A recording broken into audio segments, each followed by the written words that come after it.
Tugiye gufatana ijambo ry'Imana mu minota itari myinshi n'ubundi isanzwe ari y'umugoroba uretse n'iyanjye. Ijambo rifite terime ivuga abana b'Imana nyakuri abaribo. Imana nihabwe icyubahiro. Tumaze iminsi twiga ijambo mu buryo butandukanye kandi ryiza kuva dutangiye umwaka. Terime turayizi cyane cyane mu mwaka Mama Cedric yabivuzeho, abipostingaga ko ari umwaka wo kubana n'Imana, umwaka wo gufata ingamba mu buryo butandukanye cyangwa zitandukanye ariko nziza zituganisha ku kwegera Imana, ku kubana n'Imana, ku gukiranukira Imana, izina rye rikomeze guhabwa icyubahiro. Nimugoroba tugiye kureba rero abana b'Imana nyakuri abaribo. Imana nihabwe icyubahiro. Ushize ku cyumweru cyashize Pastor Seth yatwigije ijambo ryiza dutangira umwaka n'ubundi ingamba nziza zo kugendana n'Imana. Rero twize ijambo ryiza n'umukozi w'Imana Mama Herve tubwira agakiza gafite guhinduka. Rero tugiye kureba hamwe no kugendana n'Imana n'agakiza kaduha guhinduka, hanyuma abana b'Imana noneho bashyitse, izina rye rihabwe icyubahiro. Hanyuma uyu mwaka tukawukomezanyamo nyine n'ingamba nshya n'imigambi mishya myiza iduhesha nangwa se idushoboza kudusabanisha n'Imana cyangwa se kutwegerana n'Imana mu buryo butandukanye. Imana yacu nishimwe. Abaririmbyi babitangiyeho neza nko muri terime nari mfite, hari indirimbo baririmbye bavuga ngo ntabwo nshaka gukorera abami babiri niko gukunda isi n'ijuru. Bivuze ngo iyi si cyangwa se kuba turi iyi si dufite hariho ubwami bubiri nk'uko babiririmbye. Nimba hariho abami babiri bafite n'ubwami bakoreramo. Imana nishimwe. Hari ubwami bw'ijuru, hari n'ubwami bw'isi aribwo bwa Satani. Rero tugiye kureba ijambo ry'Imana ritumira abana b'Imana, kandi ubwo bwami bifite bose abakozi. Ari ubwa Satani bufite abakozi babukorera, ari ubw'Imana bufite abakozi bakorera ubwami bw'Imana. Abakorera ubwami bw'Imana nibo bana b'Imana. Imana nihabwe icyubahiro. Twese turi abantu b'Imana, tujya dukunda kubivuga, turi abantu b'Imana twese generali. Ariko mu bantu b'Imana harimo abana b'Imana, ariko abana b'Imana bose tukari abantu b'Imana, kuko hari abantu b'Imana batari abana b'Imana, kuko twaremwe n'Imana, niyo mpamvu twese turi abantu b'Imana. Ejo nahoze numva umuvugabutumwa umukozi w'Imana wari umusitari wakijijwe atanga ubuhamya avuga ati niba hari abantu basenga, yiheraho urugero ati n'abapagani barasenga. Kuko icyo najyagamo cyose rwose nagiraga umutima ubanza kumbwira Imana ngo nkibone. Niba ari amafaranga, niba ari ubusambanyi ngiyemo, Imana ifashe bigenda uko nabiteguye. Nta muntu udasenga. Ariko itandukaniro y'abana b'Imana hamwe no gusenga, ibikiri nyuma yo gusenga, imico, imigendere, imyifatire, imikorere ni iyihe? Nicyo gitandukanya abantu b'Imana n'abantu abana b'Imana n'abantu b'Imana n'abana b'Imana. Imana yacu nihabwe icyubahiro. Rero ubwami bufite bwa Satani bufite abana ubwami bw'Imana nabwo bufite abana babwo cyangwa se abakozi babwo, aribo bana b'Imana nyakuri. Tugiye kureba kwifashisha amagambo meza y'Imana ari muri Bibiliya. Tugiye guhera kuri Yohana igice cya mbere umurongo wa 11 tugeze ku wa 13. Umushumba Mama Cedric yabikomojeho mu kanya atangira iteraniro. Mwuka w'Imana n'umwe yabivuzeho cyane, reka tubirebe. Numva ni ijambo ryanjye n'ubundi nari guheraho nigisha, bavuga ngo umugambi n'uw'Imana n'ubundi.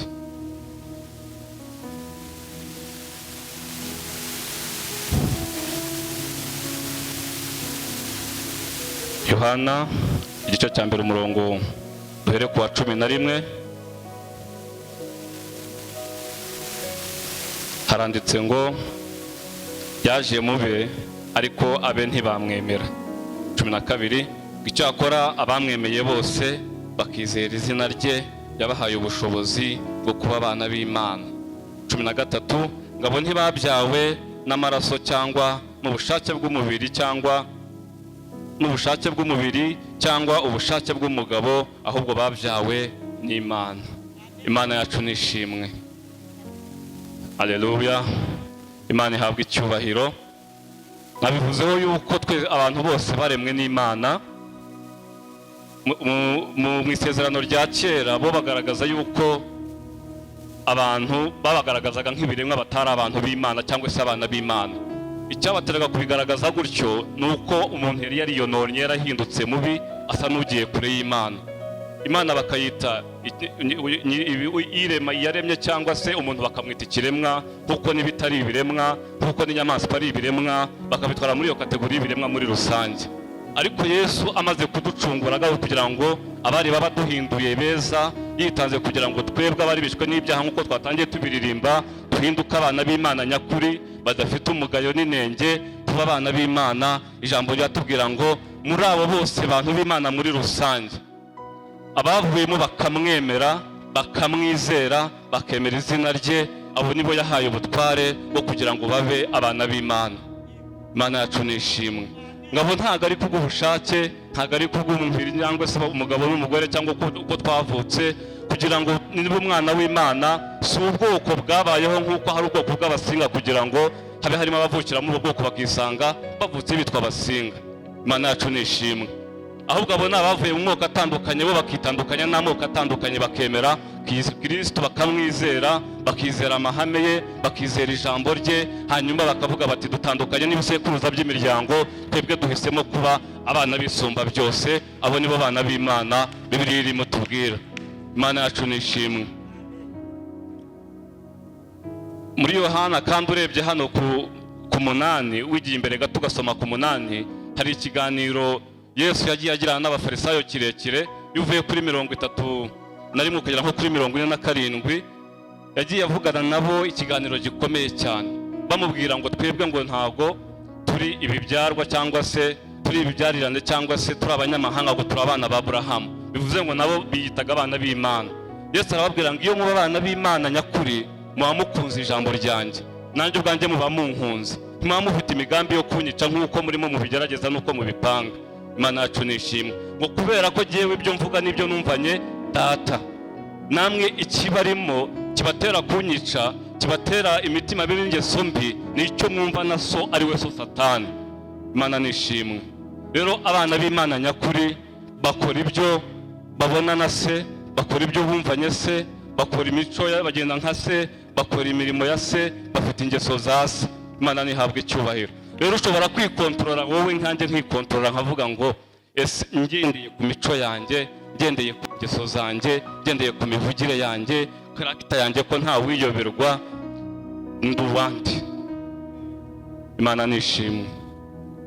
Umuntu akisuzuma we akareba ubwe bitewe n'uko wize. Njyewe nduwandi, ndakorera ubuhe bwami? Haleluya. Ese Imana ko tuyizi, ko tuzi ijambo ryayo, tuzi icyo yavuze n'icyo idategetse, uko tugomba kugenda, uko tugomba kuvuga, Imana igira ishyari? Ese Imana iratukana? Ese Imana iricana? Ese Imana irakiranirwa ntigira ukuri? Ese Imana irasambana? Bitewe n'imigenzereze n'ibiriho byose tugenda tureba.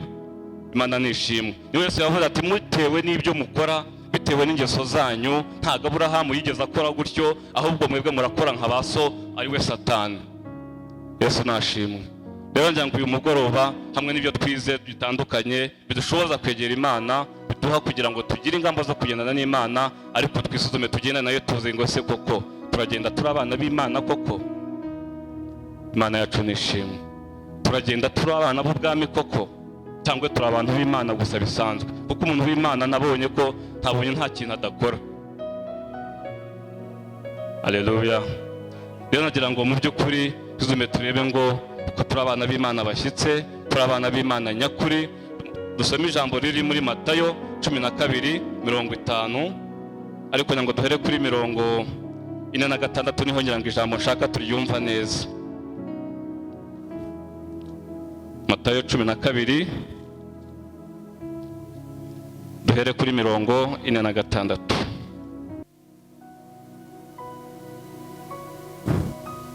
Titiri iravuga ngo bene wabo na Yesu. 46 baravuga ngo akivugana n'abantu, nyina na bene se bari bahagaze hanze bashaka kuvugana nawe. Umuntu aramubwira ati nyoko na bene so bahagaze hanze barashaka ko muvugana. Nawe asubiza ubimubwiye, aramubaza ati mama ninde, bene data ni bande? Arambura ukuboko arambura ukuboko agutunga abigishwa be ati, dore mama na bene data. Umuntu wese ukora ibyo data wo mu ijuru ashaka niwe mwene data, niwe mushiki wanjye, kandi niwe mama. Haleluya, haleluya. Imana yacu nihabwe icyubahiro. Yagaragazaga neza umwana w'Imana uwo ari we, uwo bafite n'isano nyakuru uwo ari we, yuko nibyo navugaga, yuko atari umuryango yavutsemo, yuko atari igisekuruza yavutsemo, ahubwo we kuvuga kumva yuko kureba Imana akabona yuko ariyo kwizerwa, ariyo kwiyizera, akayiringira, akabona arayikunze n'umutima bamaramaje kuyikorera, akabona yuko noneho nabo basangiye urwo rugendo, nabo bafatanyije uwo murimo, n'abemeye kugira ngo bumve iryo jambo ry'Imana, abaribo bana, aribo base nyakuri, aribo bavandimwe nyakuri, kandi aribo babyeyi nyakuri. Imana yacu ni ishimwe. Baratubwiye ngo yarambuye ukuboko mu bari bamwicaye imbere, nuko mwaje muri aya materaniro, aramubwira ati, abari hanze, abo nataye hanze, abo nasizeyo, abamasenge nasize hanze, ntago aribo mfatanye nabo gahunda, kuko njyewe namaze kuba undi muntu, kuko njyewe namaze kuba icyaremwe gishya, na byarahindutse, ibya kera byose byararangiye, byakuweho, ahubwo dore hanze nta gahunda dufite, nta gahunda narangije nabo, kuko njye nabaye icyaremwe gishya, ibya kera byose namaze kubyibagirwa, nabiteye umugongo, ahubwo aho ntumbiriye ni urugendo rujya mu ijuru. Rero bene data, bene mama, ababyeyi nyakuri, nabo dufatanyije urwo rugendo, turimo turugana Siyoni twese hamwe. Imana yacu ni ishimwe. Rero mu by'ukuri ngamije kugira ngo tube natwe twese hamwe, ndifuriza kugira ngo tube abana b'Imana nyakuri, kandi ko abana b'Imana nyakuri ntago ari ku mazina gusa, ntago ari izina gusa. Imana yacu ni ishimwe. Ntago ari amazina kugira ngo ube umwana w'Imana nyakuri, ahubwo nyuma y'izina, igikurikira iryo zina ni igiki? Nyuma yo kwitwa umurokore, nyuma yo kwitwa umukristo, nyuma yo kwitwa umwana w'Imana, ni iki? Haleluya. Ese ndakiranuka uko Yesu yakiranukaga? Imana ni ishimwe. Ese ko Yesu, ko twasomye Bibiliya tuzi imikorere ya Yesu, kereka yenda waba mwumvisha ari ubwa mbere, atazi imico n'imigenzereze ye, yenda akaba atabizi, ariko se uko tuzi Kristo, uko tuzi Imana Data, uko twasomye ijambo ryayo, uko twigishijwe, haleluya, imigenzereze ye, imikorere ye, imitekerereze, imico ye, niko nanjye numva nifuza. Hari ukubigira ukwabyo kuba waramaze kuba wagera ku kigero runaka, ariko hari n'inyota yo kubinyoterwa no kubihirimbanira. Imana yacu ni ishimwe. Niyo mpamvu Bibiliya itubwira ngo intambwe imwe umuntu ateye ayisanga itera 99. Haleluya. Hari ukubishaka no kuba birimo, ariko hari n'inyota yo kuba ubishaka uko butarashobozwa kuba icyo wifuza kuba cyo, ariko no kubishaka. Imana yacu ni ishimwe. Ese niba ntaragera ku cyo nifuza kuba, numva nakwibona we mu gakiza, mu kuba umwana w'Imana nyakuri, ariko si yo nzara n'inyota iri muri jyewe? Haleluya. Cyangwa no kuza gusenga gusa kugira ngo nsenge ngende ngira aderesi birangirira aho ngaho. Rero nifuriza kugira ngo mu by'ukuri nawe uyu mwaka mu ngamba nshya Imana igenda ivugana natwe zitandukanye nziza, twumve yuko tugira inyota, tugira ishyaka ryo kuba abana b'Imana nyakuri, Imana yishimira. Imana yacu nihabwe icyubahiro. Kandi biri gitubwira ngo iyo tubishatse by'ukuri ngo ibitanga itabyimana. Bibiliya yarambwiye ngo niba wowe mubi ushobora kuba umwana yagusaba umugati ntumuhibuye, yagusaba umutsima ntumuhereze ikindi kibi, ngo Data wa twese yabura Mwuka Wera cyangwa yabura kumuha ibyiza abarimo busaba babishaka. Imana yacu ni ishimwe. Rero iki mbere ni ishyaka n'inyota. Muvuga umukozi w'Imana Pastor Seda twishira ijambo ry'imige ryo kugendana n'Imana, nabitekerejeho cyane, nsanga ingingo nziza icyatumye Mose Imana imushoboza ni ukugambirira kwiza yagize muri we, arangije asaba neza, Imana iramushyigikira, iramushoboza. Kubera yibwiye ngo ntago ubwoko mpaye ari ubwanjye, n'abantu bawe. Rero niwo uzi imigenzereze yayo, niwo uzi icyo bagambiriyeho, niwo uzi aho ugambiriye kubageza. Rero kubw'ibyo wowe uzi icyo bashakaho n'icyo wampamagariye n'aho ushaka kubageza, duhagurukane. Rero kugambirira kwiza, ishyaka ryiza, Imana igira iherekeza kandi rikabyara inyungu. Bibiliya niko itubwira ngo intambwe ntoya idasubiye inyuma ngo igeze umuntu kure. Imana yacu nishimwe. Rero ndabifuriza bene data kugira ngo mu ngamba dufite nyinshi, twigishwa nyinshi, tugire ishyaka n'inyota byo kugira ngo tube abana b'Imana nyakuri. Haleluya. Tugire ishyaka ry'abana ryo kuba abana b'Imana nyakuri, bitari ku mazina, bitari ku atendesi gusa, ahubwo tubishyiremo ishyaka n'inyota, kandi nitubishaka by'ukuri Imana izadushoboza muri byose. Imana yacu nihabwe icyubahiro. Rero hari ingingo nk'eshatu cyangwa eshanu nabonye ziranga umwana w'Imana, nangwa se ziranga abana b'Imana uko aba ari bo. Karagita y'abana b'Imana ni iyihe? Haleluya. Ingingo ya mbere ni uko abana b'Imana bakunda ijambo ry'Imana. Amena. Abana b'Imana ubuzima bwabo bwubakiye ku ijambo ry'Imana. Yesu niko yabwiye ngo ntabwo umuntu atungwa n'imitsima gusa, ahubwo n'ijambo ry'Imana. Ariko iryo ngiryo ntabwo waribwira nyine abakorera bwa bwami twahoze tuvuga, ahubwo abana b'Imana nibo baryumva bakariha agaciro. Imana yacu nishimwe. Luka 18:19 kugeza kuri 21 hari ijambo ritubwira ngo bene data, rijya kumera nk'iryo migani yo muri Matayo twarebye, ravuga ngo bene mama na bene data ngo nabumva ijambo rya data barangiza bagakora iry'iryo jambo. Imana yacu nishimwe. Rero abana b'Imana bakunda ijambo ry'Imana. Ese muri wowe ijambo ry'Imana rifite umwanya ungana iki? Rifite akahe gaciro? Rifite uwuhe mumaro muri ryo? Imana yacu nihabwe icyubahiro.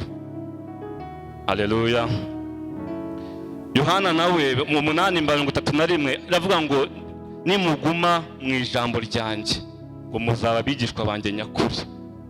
Kuko ijambo niryo rituyobora, niryo ridukomeza mu buryo butandukanye. Abaririmbyi baririmbyeho ngo Satani ngiyanyibesheje nganyereka ubupfubyi, anyereka ibyago n'amakuba, ngo ariko ijambo ryawe Mana ngo niryo rinkomeze.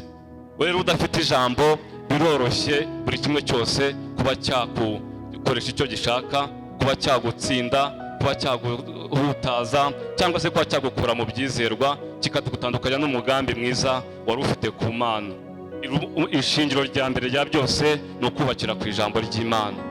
Imana nihabwe icyubahiro. Zaburi niba bivuze neza ngo nibikiye ijambo ryawe mu mutima wanjye, 19:11 ngo nibikiye ijambo ryawe mu mutima wanjye kugira ngo ntagucumuraho. Ngo ijambo niwo muyoboro, ijambo niryo rikuyobora mu nzira ugendamo ryose. Utarifite mu mutima wawe, utarifite muri wowe, gucumura biroroshye. Utarifite muri wowe, gukora ibyo abari muri bwa bwami twavugaga bari hanze bakora biroroshye. Gukora ibyo bagenda kugenda nabo, kwifatanya nabo biroroshye. Ariko ijambo niryo ritubera inkomezi, niryo ridutsindishiriza, niryo ritubera imbaraga, hanyuma tukabasha kugahagarara tudatsinzwe n'uburiganya ubwo aribwo bwose bwa Satani. Imana yacu nishimwe. Niho nasobanukiwe rya jambo bajya bavuga ngo ufite bikeya, ngo ufite byinshi ngazongererwa, ngo naho ngo ufite bikeya ngazamburwa n'ibyo yari afite. Imana yacu nihabwe icyubahiro. Biri muri Luka 8:18. Bivuze ngo ufite ijambo rigwiriye muri wowe, rishinze imizi muri wowe, kwaguka mu bwami bujya mu ijuru, kugwiza imbaraga biroroshye, ariko ntacyo ufite wibakiyeho n'ubundi kikurimo cyitwa ko ari ntacyo, kuguvamo kiroroshye, ubundi ukaba usanzwe nk'abandi bose. Imana yacu nihabwe icyubahiro. Rero ndabifuriza kugira ngo niba tuzi ko turi abana b'Imana koko, dufata ijambo ry'Imana nk'umusingi ukomeye, turikunde, turisome, turyubakireho, rizatubera imbaraga n'inkomezi, kandi rizatuma tutagwisari kugira ngo tuzacogore tutageze ku ntumbero yo twifuza. Imana yacu nihabwe icyubahiro. Bibiliya niko bivuga mu Befeso, tubwira 5:10 ngo mushakashake kumenya iby'Umwami Imana ashima. Haleluya.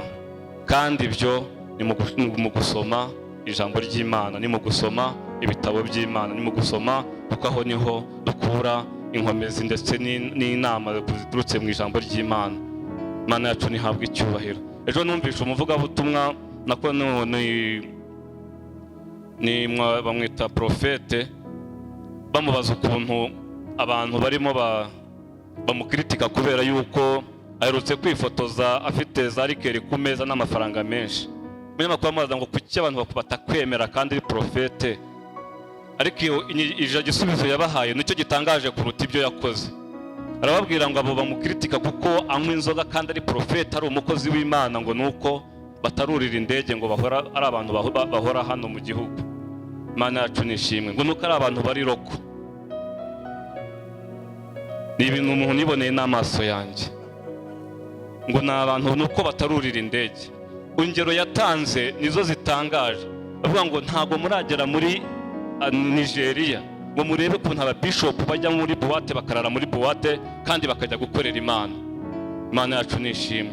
Nta nubwo nibura yirefeye kuri Bibiliya ajye mu migana tubwire yuko ngo kubwinda yananiye reka tumweho gakeya, yenda yagitsindisha umunyamakuru kuko nawe adafite byinshi biri muri we. Cyangwa mu miga ko bafite ubwami bakorera, reka babukorere nyine. Imana nishimwe. Reka bakorera ubwami, bazahembwa Mamerjive ejo yavuze ijambo rikomeye, aravuga ngo buri wese wakorera ni uzamuhemba.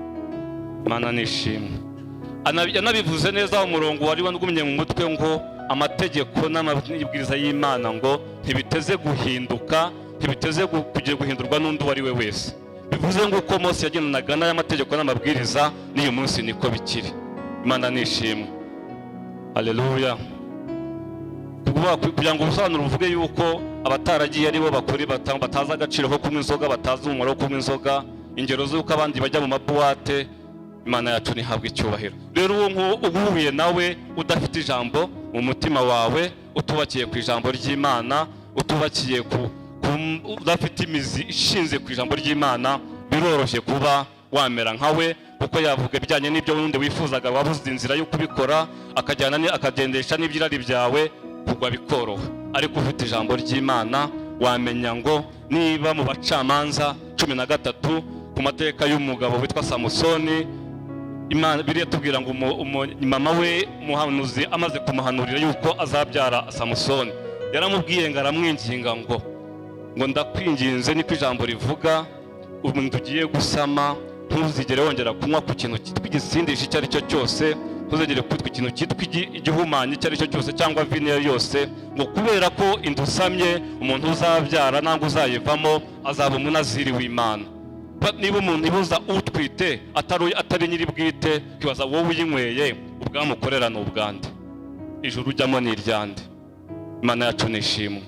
Rero twubakire ku ijambo niho tuzabasha. Isi Pastor wacu n'ujye ukunda kuyivuga neza ngo ni isi y'akajagari n'akavuyo, irimo akavuyo kenshi, irimo byinshi cyane, irimo abakozi ba Satani bakugusha udafite umusingi wubakiyeho. Rero dukunda ijambo ry'Imana kandi turyubakireho, rizatubera imbaraga n'inkomezi, hanyuma dukomeze muri uru rugendo dushikamye kandi tugwije imbaraga mu buryo butandukanye. Imana yacu ntihabwe icyubahiro. Indi ngingo ya kabiri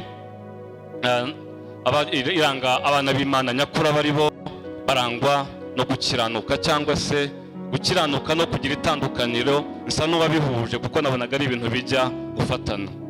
Imana yacu nishimwe. Ni abantu bafite itandukaniro, ni abantu barangwa no gukiranuka, kuko ijambo ritubwira ko Imana ari yera, natwe twikwiye yuko bayisenga tuba abera. Imana yacu ntihabwe icyubahiro. Mu Efeso 1:5 haratubwira ngo mwigane Imana nk'abana b'Imana bakundwa. Rero imico yacu niba turi abana b'Imana dukwiye kuba uko Kristo cyitegererezo cyacu, uko twumvishe Kristo, uko twumvishe Imana imico n'imibereho, natwe tugakiranuka muri byose, tukabasha kugira ngo tube abana b'Imana bashyitse kandi batariho umugayo mu buryo butandukanye. Imana yacu ntihabwe icyubahiro. Muri Matayo nyango tuhasome Matayo 5:20.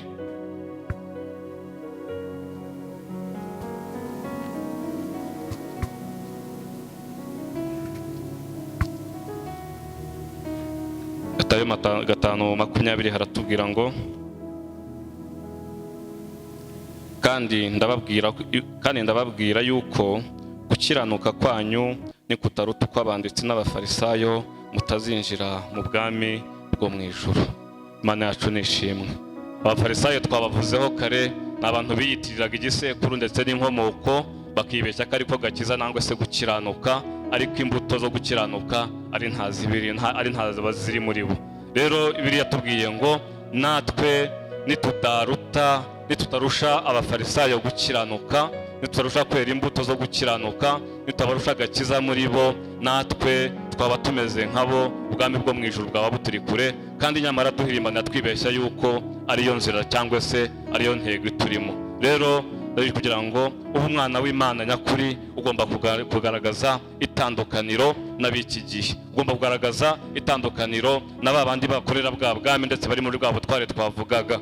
Waba ugendana nabo, abavandimwe ushobora kuvukana nabo, ariko utandukanye nabo nk'uko Yesu nawe yabivuze. Ushobora kuba ukorana nabo ariko utandukanye nabo, ushobora kuba mu buryo butandukanye, ufite ikigare cyabo ariko ukagaragaza itandukaniro muri bo ukagaragaza imbuto zo gukiranuka, muri bo ukagaragaza ubugwaneza no guca bugufi ndetse no kwizera Imana mu buryo butandukanye. Rero mu mbuto nangwa se karagita iranga umwana w'Imana nyakuri, ni karagita yindi ya kabiri tubonye, no gukiranuka cyangwa se kugaragaza itandukaniro mu bandi cyangwa se byo mu bihe bya none.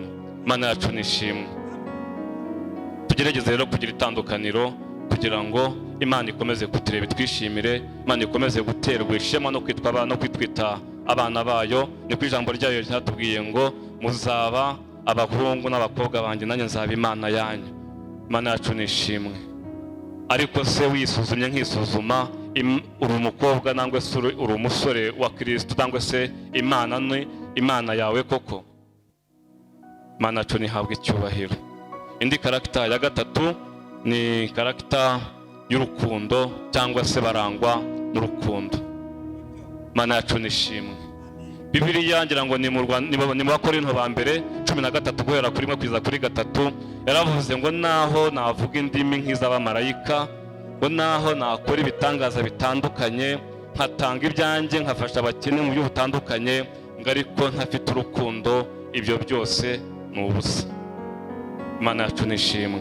Rero abana b'Imana barangwa n'urukundo, barangwa n'imbuto yitwa urukundo. Mu Baroma 13:10 haravuga ngo ufite urukundo ntagirira mwene se nabi. Ngo icyo nicyo gituma urukundo ruhebuje byose mu yandi mategeko yose. Kuko ubonye ibyaha bikorerwa muri iyi si byinshi, ni ku rukundo rukeya. Haleluya. Ari ubwicanyi, wakunze mwene so, ukunda uyu mwene data umpagaze imbere ntabwo namwica. Inzangano no kutagira urukundo. Ukunda umuntu ntabwo wamwiba, ntabwo waba umujura wagira ingeso nangwa se kamere y'ubujura kandi umukunda, ntabwo wakwiba umuntu inshuti yawe. Imana yacu nishimwe. Ntabwo wagambanira inshuti yawe. Rero urukundo niyo mpamvu ngo ruhebuje byose. Umwana w'Imana abagomba kugira urukundo rutarimo uburyarya, turimo kurobanura ku butoni, gusa rushingiye ko Kristo yadukunze. Bibiliya yatubwira ngo ntabwo twebwe turagera aho twakundira umuntu ari na mubi. Haleluya. Ngo we yadukunze turi babi cyane. Rero nawe ugomba gushingira kuri urwo rukundo Kristo yadukunze, ari ntacyo agendeyeho, atari kuri mwiza, atari kuri intungane, gusa akabona yuko akwiriye kugucungura ukitwa umwana w'Imana, nawe ukagira urukundo rudafite imipaka cyangwa se rutarimo imbago. Urwo nirwo rukundo Imana yishimira. Imana yacu nihabwe icyubahiro. Haleluya. Iyo ni karagita ya gatatu, ugomba kurangwa n'urukundo. Indi karagita ya kane ni karagita nangwe se ikindi kiranga abana b'Imana, ni ukwizera. Haleluya. Ni ukwizera. Ijambo twatangiyeho ryaravuze ngo abamwizeye bose bakemera izina rye, abo nibo yahaye ubutware n'ubushobozi bwo kuba abana b'Imana. Rero utayizeye, kuko burya umutima utizera byoroshye cyane gukora ibyaha. Imana yacu nishimwe. Utizeye imbaraga z'Imana usenga, imbaraga z'Imana ukorera kandi witwa kuyisenga, biroroshye kumva yuko urugo utarwiyubakira cyangwa Imana itarwubaka, kuko wumva utayizeye ukajya gushaka ibindi wambariraho wumva byagufasha kurwubaka. Haleluya. Imana yacu nishimwe cyane. Haleluya. Utizeye ko Imana ari Imana itanga urubyaro biroroshye cyane kujya mu bapfumu kujya gushaka umwana aho bakubwiye bamutanga, ariko ufite umutima wuzuye kwizera imbaraga n'ubushobozi by'Imana, byoroshye gusenga Imana ugategereza isaha y'Imana. Imana yacu ntihabwe icyubahiro. Rero umuntu w'Imana, umwana w'Imana nyakuri aba agomba kugira nangwe se arangwa n'imbuto yitwa kwizera muri we. Haleluya. Bibiliya tubwira ngo umukiranutsi abeshwaho no kwizera. Rero uri umukiranutsi udafite kwizera biroroshye gukiranirwa. Ubwo no opposite nyine ni ibintu byoroshye byumvikana. Niba umukiranutsi abeshwaho agakomezwa no kwizera, udafite kwizera ubwo nukiranirwa ubeshwaho no kutizera. Imana yacu nishimwe. Rero twubake cyangwa se mu byo dusengera dusaba Imana mu ngamba dufite, muri izi mbuto tugenda dusaba Imana kugira ngo tube abana b'Imana nyakuri bashyitse, dusaba imbuto yitwa kwizera kugira ngo itubashishe kwizera Imana, gutegereza Imana, gutegereza igihe cyayo cyangwa ubushake bwayo. Bizatworohera nitwizera imbaraga zayo, kuyikorera bizatworohera, kwizera bizatworohera, kuba imbere yayo bizatworohera. Izina rye rikomeze guhabwa icyubahiro. Indi mbuto ya gatanu ya nyuma ni imbuto yitwa kuyoborwa n'Umwuka Wera. Iroroshye cyane niko nabivuga. Mama Erivejo yitwigishijeho umwanya munini muri Baroma 8:14 ngira ngo itubwira ngo abayoborwa n'Imana, abayoborwa n'Umwuka w'Imana bose nibo bana b'Imana. Imana yacu nishimwe. Udafite Umwuka Wera ngo atuyobore nta tandukaniro n'abandi. Imana yacu nishimwe. Nta tandukaniro n'abandi.